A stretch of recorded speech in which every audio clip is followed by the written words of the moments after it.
As you said, you've got your sources, and now you need to incorporate them into your paper and give citations for each source that you want to use. Next slide, please. When should you cite sources? Citations are the specific information that you're required to provide that helps your reader know exactly where your information has come from. So there are 4 situations in which you should cite sources: when you quote, when you paraphrase, when you summarize a source, or when you mention factual information that you have to look up. We'll go through each one of these situations in more detail. We'll start by talking about how to do proper in-text citations. Remember, in this presentation, we're focusing on APA style 7th edition, the latest version of APA formatting, and this was released in October 2019. The first type of situation that requires a citation is any kind of direct quote. This means any verbatim use of a source, a word-for-word use of the source. For direct quotes, APA generally stipulates that you must provide a page number for that quote. Here's an example of what an in-text citation of a direct quote might look like. Note this first example is one where the author's name is used in the signal phrase.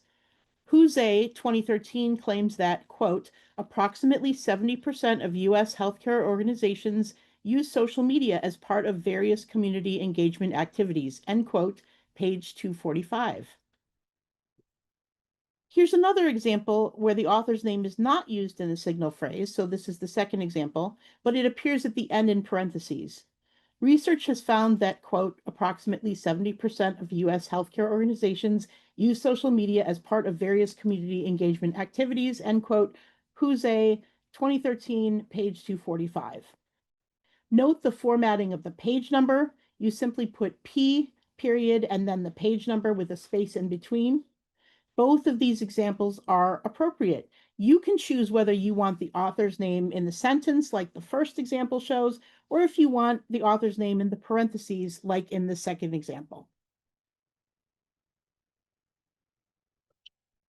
Books and journal articles usually have page numbers, but what if you're using a source that doesn't have a page number, like an online news article? In this case, use the paragraph number instead. For example, take a look at this New York Times article. If I want to do a direct quote of the text that's highlighted in yellow, I would count the paragraph number that it showed up in, which is the second paragraph in this article. Note how you would format this. You would write out P-A-R-A dot, or P-A-R-A period, and then put the number of the paragraph with a space in between, so paragraph 2. Also note how I've inserted the author's name and the year of when the article was published at the beginning of that sentence, Reynolds 2020.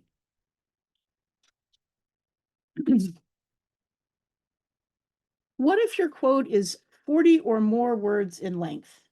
In this case, you need to use what's called a block quote or block indentation. In this paragraph, I'll show an example of a direct quote that requires block formatting because it's over 40 words. According to Herbert et al., 2018, and this is the quote, identifying ethnic/racial differences in psychological resilience in OEF/OIF combat veterans may illuminate, et cetera, et cetera. That quote goes down that whole section, and it ends with an in-text citation, page 266. Occasionally, you have to quote a long block of text, and if the text that you're quoting is 40 words or longer, you have to do it in a block format, block indentation like this. Instead of adding quotation marks, you put the quotation in an indented format as it's shown here. See how the entire quotation is indented, not just the start of it, which you would do with a paragraph. Also note the formatting of the page number. This time the punctuation comes before the parenthetical citation.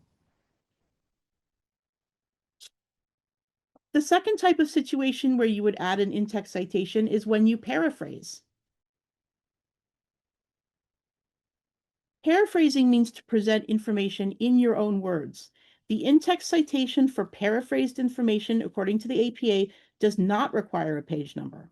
Here's an example of what a paraphrased citation in the text might look like.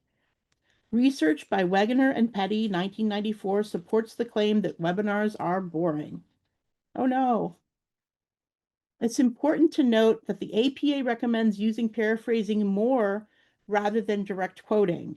And that's going to depend on your field, but in the APA psychology discipline and nursing and other subjects that generally use APA, they really want you to avoid quoting for the most part. So you need to learn to paraphrase, and that means putting the quote into your own words and your own structure as well. So we'll talk more about that now. If your paper has too many direct quotes from other sources, your voice gets lost and the flow of the paper may suffer. Try not to use too many direct quotes in your writing. It's best to save them for when you want to provide an exact definition or when you want to talk about what's in the exact wording of the original source. The second type of situation where you would add an in-text citation is when you summarize. When you summarize, you are providing a concise statement of another person's thoughts or ideas in your own words. For example, this might be the main point of a whole chapter, an article, or a book. So you're not just trying to paraphrase a single sentence or thought, but you're trying to summarize the point of something larger.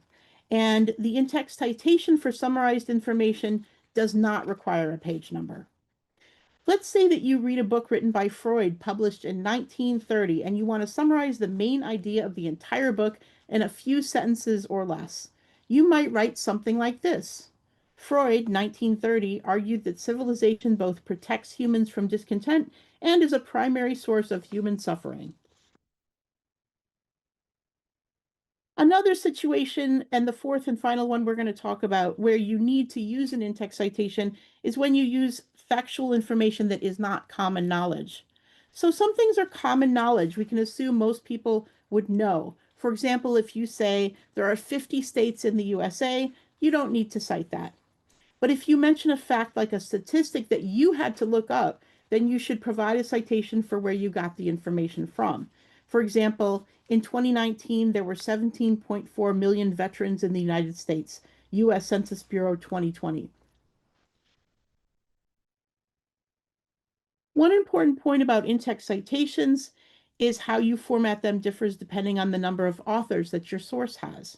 If your source has just one author, then you simply list that author's last name and the year, as in the first example. Notice that I'm showing two sets of examples, a narrative format and a parenthetical format.